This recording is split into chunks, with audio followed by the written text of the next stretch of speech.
ప్రియులారా, దానియేలు గ్రంథం 9వ అధ్యాయంలో అభిషిక్తుడు అనే మాటను మనం చూసి అది చాలామంది ఎక్కువగా అది ట్రంప్ గారికి లింక్ చేసేస్తున్నారు. అది తప్పండి. అది అసలు ట్రంప్ గారి గురించి చెప్పండి కాదు, అది అసలు అభిషిక్తుడు అన్న మాట యేసయ్యని గురించి. ఎందుకంటే కింద ఫుట్నోట్లో మెస్సయ్య అని ఉంటుంది. యూదులు మెస్సయ్య యాక్చువల్గా యేసయ్యే, కానీ అది వాళ్ళు గుర్తించుకొని యాంటీ క్రిస్టియన్ వాళ్ళు మెస్సయ్యగా భావిస్తారు. అదొకటి ఆధారం. అయితే రెండోది, అక్కడ 70వ వారంలో ప్రవచనాన్ని మనం చూసుకుంటే కనుక యెరూషలేము 25వ వచనంలో యెరూషలేమును మరల కట్టింపవచ్చునని ఆజ్ఞ బయలుదేరిన సమయం మొదలుకొని అభిషిక్తుడగు అధిపతి వచ్చే వరకు 7 వారములు పట్టునని స్పష్టముగా గ్రహించు. 62 వారములు తొందరగా సమయములందు పట్టణపు రాచవీధులను కందకములను మరల కట్టబడును.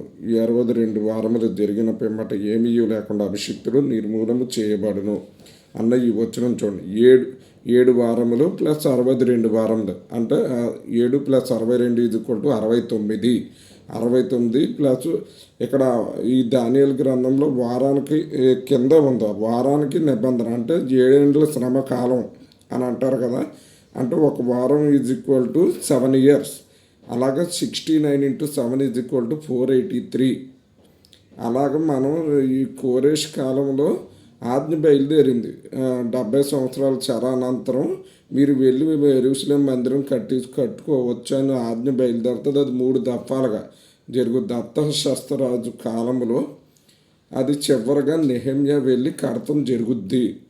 ఆ ప్రాకారాలు అక్కడి నుండి కౌంట్ చేసుకుంటే యేసుక్రీస్తు శిలువ మరణం పొందే వరకు జరిగిన కాలం 483 సంవత్సరాలని చరిత్ర చెప్తుంది. కనుక ఆ ప్రవచనం అనేది యేసయ్యని గురించి చెప్పబడింది అనేది గ్రహించుకుని అది ట్రంప్ గారికి ఆపాదించకుండా ఉండాలని, దీన్ని బట్టి ఇక్కడ అభిషిక్తుడు నిర్మూలన చేయబడిన అన్న వచనాన్ని బట్టి ట్రంప్ చనిపోతాడని చెప్తున్నారు. అది తప్పండి. అలాగ అనకూడదు. అది అసలు ట్రంప్ గారి గురించే కాదు, అది యేసయ్య గురించి చెప్పబడిందని చెప్పి గ్రహించుకుని మీరు ఇలాంటి తప్పుడు వ్యాఖ్యలు చేయకుండా ఉండాలని చెప్పి ప్రభువు నామమున మిమ్మల్ని అందరినీ కోరుతున్నాను. దేవుడు తన పరిశుద్ధ వాక్యం దీవించును గాక. ఆమేన్.